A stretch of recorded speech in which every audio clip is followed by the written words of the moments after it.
যাব মাখন খুৱাই যাব মাখন খুৱাই দিয়া এইটো হৈ গ'ল তো এইটো থৈ দিয়া দেহা মাখন খুৱাই দিয়া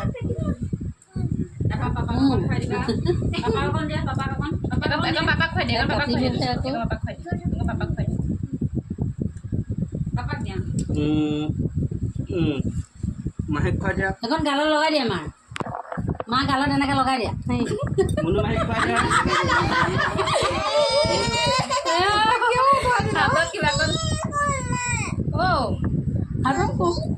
আইতাক খুৱাই দিয়া